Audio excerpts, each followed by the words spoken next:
हामी systematic investment scheme एसएसआइएसमा SIP registration कसरी गर्ने त अनलाइनबाट सिक्न थियो एसएसआइएस। त्यसको लागि सुरुमा तपाईँले गुगलमा गएर सिद्धार्थ क्यापिटल लिमिटेड टाइप गर्नुहोला। त्यसपछि यो होम पेज खुल्छ। सिद्धार्थ क्यापिटल लेखेको त्यहाँ क्लिक गर्नुहोला। त्यसपछि यो ड्यासबोर्ड खुल्छ। यहाँ माथि एसएसआइएस लगइन लेखेको छ, यहाँ क्लिक गर्नुहोला। त्यसपछि रेजिस्ट्रेसनको यो ड्यासबोर्ड खुल्छ। त्यसपछि सेकेन्ड अप्सन एसआइपी रेजिस्ट्रेसन लेखेको छ, यहाँ क्लिक गर्नुहोला। त्यसपछि एसआइपी रेजिस्ट्रेसन फर्म यो मेन पेज खुल्छ। त्यसपछि एप्लिकेन्ट डिटेल्समा तपाईँले आफ्नो डिपी चुज गर्नुहोला, बिओआइडी हाल्नुहोला। त्यसपछि आफ्नो नेम हाल्नुहोला। त्यसपछि आफ्नो इमेल हाल्नुहोला, जुन बढी युज गर्नुहुन्छ त्यही इमेल युज गर्नुहोला, किनभने यहाँ तपाईँलाई मेल आउँछ।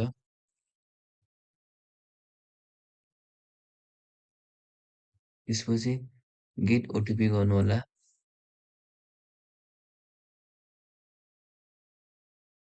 त्यसपछि तपाईँलाई आफ्नो जिमेलमा ओटिपी जान्छ, जिमेल चेक गर्नुहोला।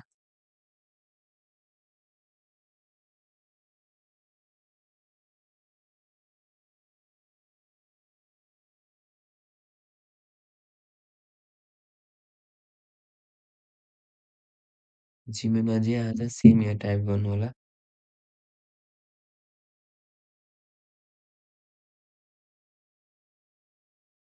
त्यसपछि भेरिफाई ओटिपी गर्नुहोला।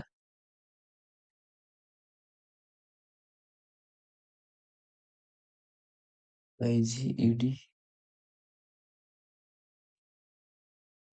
याद हुन सक्छ। त्यसपछि भेरिफाई ओटिपी भेरिफाई सक्सेसफुली भएको छ। त्यसपछि आफ्नो कन्ट्याक्ट नम्बर हाल्नुहोला। त्यसमा आफ्नो डेट अफ बर्थ हाल्नुहोला। त्यसपछि सिटिजनसिप नम्बर हाल्नुहोला डकुमेन्ट अनुसार। त्यसपछि एप्लिकेसन डिटेल भनेको छ। पेई नेम भनेको हजुरको नाम भयो, पेई कन्ट्याक्ट नम्बर भनेको हजुरको कन्ट्याक्ट नम्बर भइहाल्यो।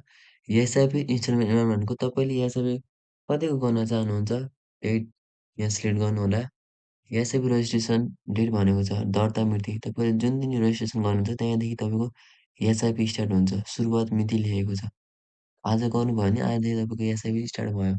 त्यसपछि पेमेन्ट मोड तपाईँले कसरी पैसा दिन चाहनुहुन्छ, करेन्ट आइपिएस, खल्ती, सिद्धार्थ ई ब्याङ्किङ, ई सेवा, model of SIP, limited unlimited. Limited भनेको तपाईँले यहाँ टाइम राख्न सक्नुहुन्छ 10 वर्ष, 15 वर्ष, 20 वर्ष, 25 वर्ष, 30 वर्षसम्म गर्छु भनेर राख्न सक्नुहुन्छ। अनलिमिटेड भनेको समय राख्नु पर्दैन, कहिलेसम्म गर्दा पनि हुन्छ।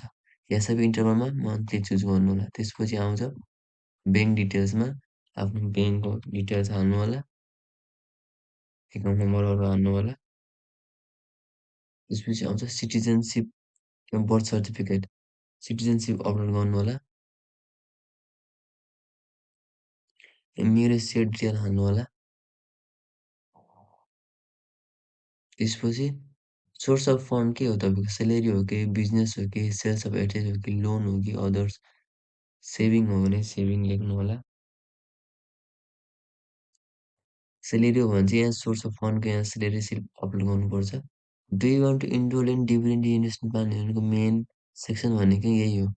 तपाईँलाई एनुअली आउने डिभिडेन्ड, म्युचुअल फन्डको डिभिडेन्ड जहिले पनि क्यासमा आउँछ, क्यास आउँछ। यो प्लान एक्टिभेट गर्नुहुन्न भने आएको क्यास तपाईँको सिधै ब्याङ्क एकाउन्टमा जान्छ। यो प्लान लिग्नुहुन्छ भने क्यास आएको डिभिडेन्ड फेरि रिइन्भेस्ट भएर तपाईँलाई युनिट आउँछ। क्यास युनिटमा कन्भर्ट हुन्छ अनि तपाईँलाई ट्रान्सफर हुन्छ।